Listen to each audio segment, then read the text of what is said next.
Most voice advice sounds like this. Try to be a little less monotone. Or maybe they're nicer and say, can you be a bit more dynamic, as if that's more positive. Either way, you know it's a good idea until you try and do it. Because the moment you start thinking about your voice, sentence by sentence, line by line, you start forcing it. You might write reminders, but those reminders, slow down here, speed up here, they make everything feel unnatural. And then when you actually present, they may disappear altogether. And it's because you're trying to control the wrong things.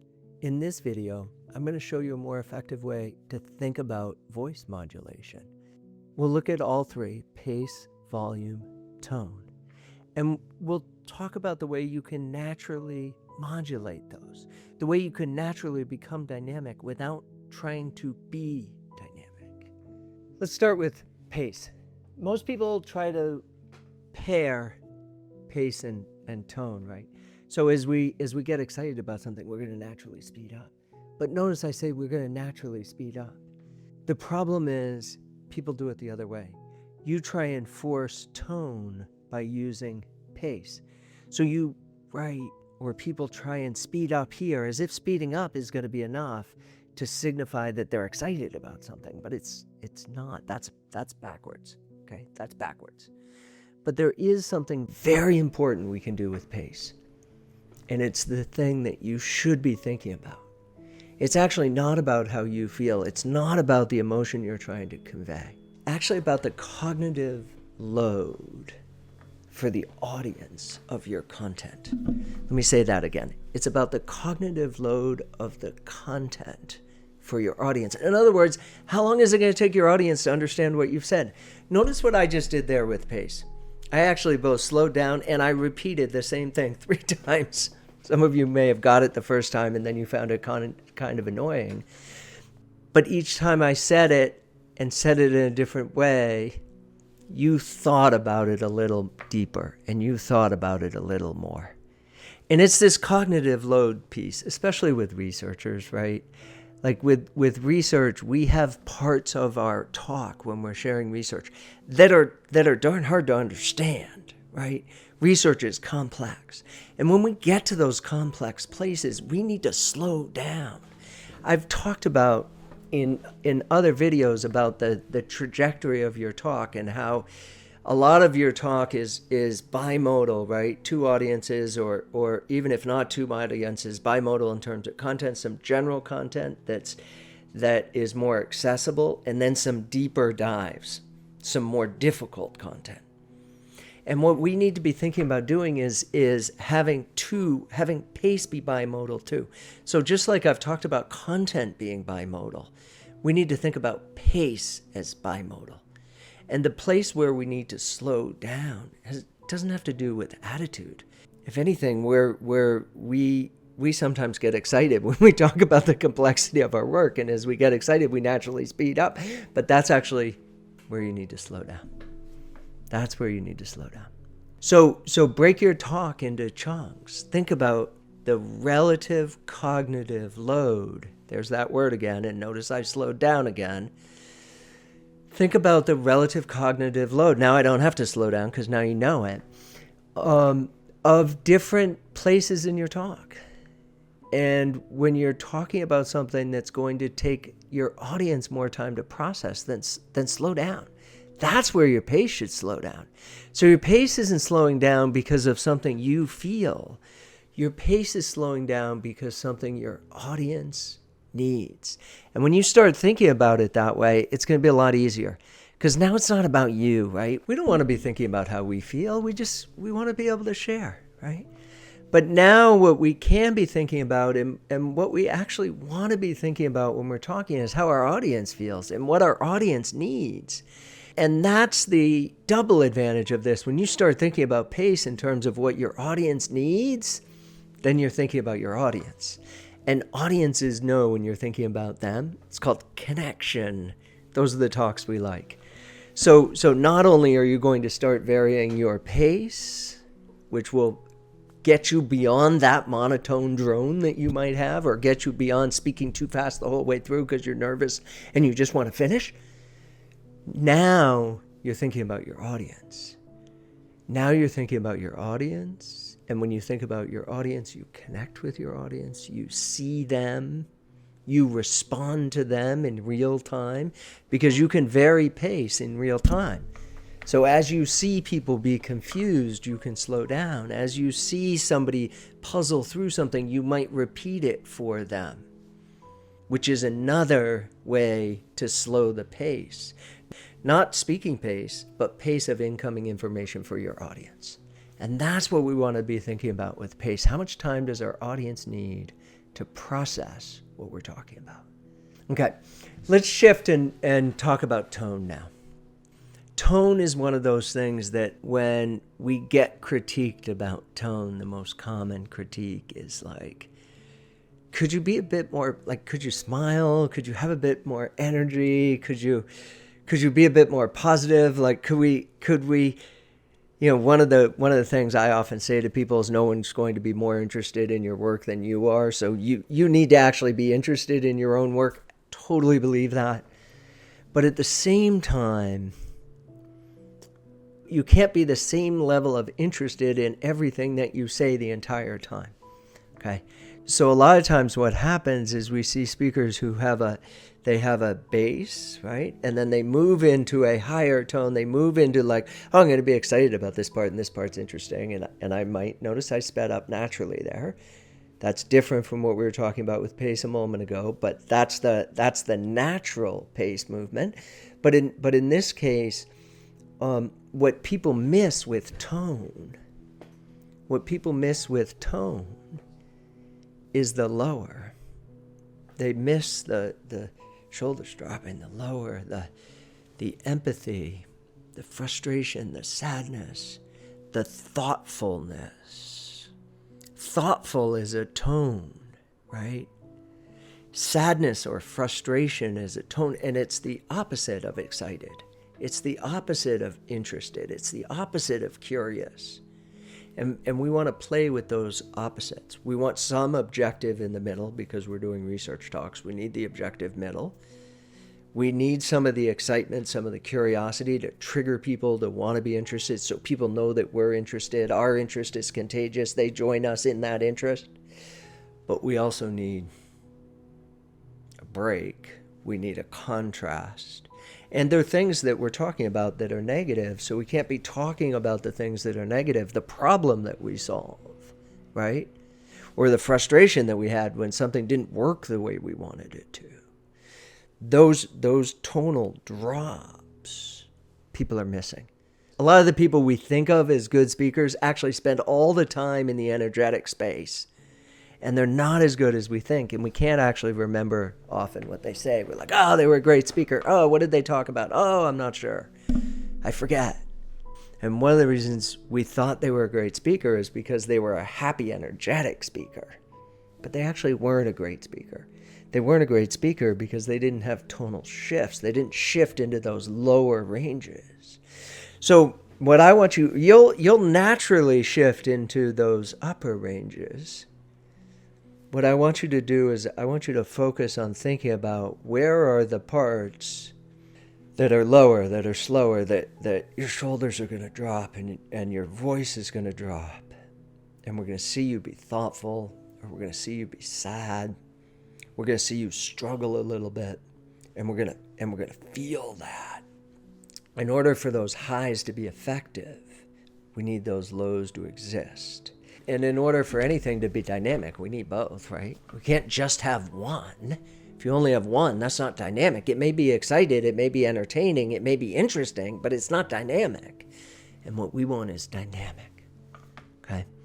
Dynamic people pay attention to, and dynamic people remember more, because what you're doing is you're reflecting the essence of the content of the message is being reflected in the tone of your voice. And that's why the message becomes easier to understand. That's why the message becomes more powerful, is because there's this synergy and there's this multiplier effect where content and tone match, right? And that's one of the problems with monotone is our talk isn't monotone. The content of our talk's not monotone. content of the talk has highs and lows. But if our voice is monotone, then there's this constant disconnect, right? We're sitting here in the middle, even though the talk has some highs and lows. And what we need to do is make those connections. And the thing that people miss is the lows. The thing that people forget, or when people start to train, they only train into the more excited parts. And what they need. I see this all the time, right? With speakers. I see this with better speakers. When I work with better speakers, like I'll work with a speaker cohort, right? So I'll have 8, 10, 12 speakers, and what people that everybody identifies, oh, she's a great speaker. They're all actually in this like happier, more engaged, more fun, more interesting, more dynamic, more positive tone, right? And the thing I have to work with them is that lower tone. And the middle people who are stuck in the middle often are nervous about being excited, but they're actually less nervous about being frustrated or sharing their sadness. They have a harder time sharing their excitedness about something, and an easier time sharing their like, oh yeah, this is terrible, or this is a real problem. Moving into those lower tones is a missed opportunity for most people. And those lower tones is where dynamic really happens, okay? So while we're talking about missed opportunity, let's talk about the third one, and it's volume. Most speakers start in a volume that is too low, okay? Most people in the room start in a volume that the whole room can't hear, okay? Therefore, the only place they can go is up. So when we say speak louder, what happens is people speak louder like, oh, I'm going to emphasize this point, so I'm going to speak louder. But notice what just happened when I did that. You like moved back in your chair. You like scrambled and maybe turned down the volume. You were like, why is he doing this to me? Why is he yelling at me? And really what we need to do is not speak louder, but we need to be able to speak softer. Because as we speak softer, people lean in to listen. We can bring emphasis to something by speaking softer rather than speaking louder. Not whisper, although you can whisper. Sometimes it sounds a bit funny, but other times it actually can be very effective. But speaking softer as you get to something that's more important can be very effective in getting people to lean in, and that's dynamic. That's dynamic, right? But the problem is, for people who start in the soft space, the only place they can go is loud, right? The only place they can go is louder because they don't have a softer. So what we want to do is we want to find this middle range, right? We want to find a middle range where we could go louder if we needed to, but more importantly, we could go softer, because it's the softer that will bring people towards us, that will bring the audience into the conversation. So it's really the vocal dynamic problem, the volume problem, is that people start too low so they can only go one direction. The inverse of this problem is that there are some loud speakers, and the loud speakers can't actually go louder, right? Because they're already loud. So the only thing they can do is run out of energy and get softer, and we're suddenly like, oh, phew. There's this big sigh of relief when they tone it down a bit. That's not what we want to do with our audience, right? We're not like, oh, good, they're finally not yelling at me. It might be dynamic, but it's not effective, right? So we need to be thinking about these three things differently than the way most people have been, okay? Pace and tone. We need to not be trying to use pace to force tone, but thinking about pace in terms of audience need. That's the key. Audience need. What does the audience need at this particular moment? And then with tone, we need to be thinking about the lows. We can't enjoy. A friend of mine said this once. We were on a speaker feedback panel together, and I had been talking about this a little bit, and he interrupted. He goes, "Oh yeah, we can't enjoy the highs without the lows." I was like, "Brilliant! It's perfect." So I won't take credit for that, summary. But that's what it is, right? We can't enjoy the highs without the lows. We need the breaks. That's what creates dynamic. So focus on the lows. Let the highs naturally happen. They'll naturally happen, and focus on adding some lows. Okay, focus on those, and that'll be the path to being more dynamic, just like that. Okay, and then volume. Focus on your initial volume. Is your initial volume enough so that you can come down when something's more important?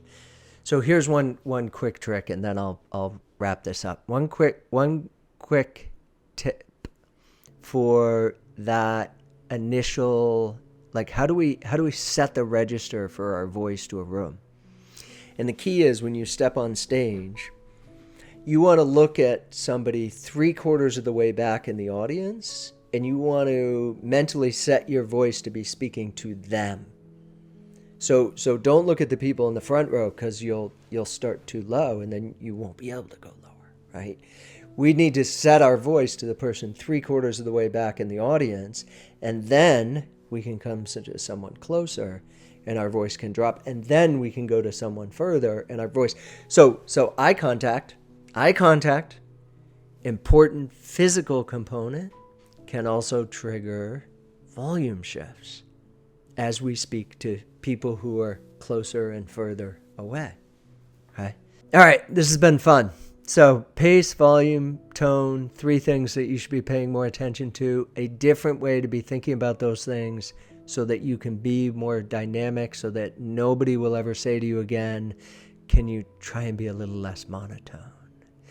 If you're interested in exploring this space deeper, there's another video you can watch, and I'll link to it here. And it's about voice. It's about why we don't like our voices, and it's talking about how we hear our own voice, and it's also talking about voice modulation. But I go through some body posture tricks in it. Okay. So some shifts in your body posture where you're tight and your voice comes up and your shoulders drop. So that would be a good video to watch. Okay. Obviously, you can follow me here and see lots of videos. I post a video every week on a new topic for researchers. And if you're interested in doing an even deeper dive, I do have a course that I'll put a link in the comments. And it's specifically geared for researchers, specifically early career researchers, PhDs and postdocs. And there's both a series of videos like not dissimilar to this one, where we go into a specific topic, content, visuals, delivery, so gestures, body language. I go into anxiety. It's all there in the course. And then there's also a 5-step process for putting together a better presentation that if you do that, I guarantee, that's right, I guarantee if you use this process, it'll be the best presentation yet. If not, I'll give you your money back, no questions. So that's all available in the comments if you're interested. Thanks so much for sticking with me today. This has been a fun conversation, and we'll do it again next week. Cheers.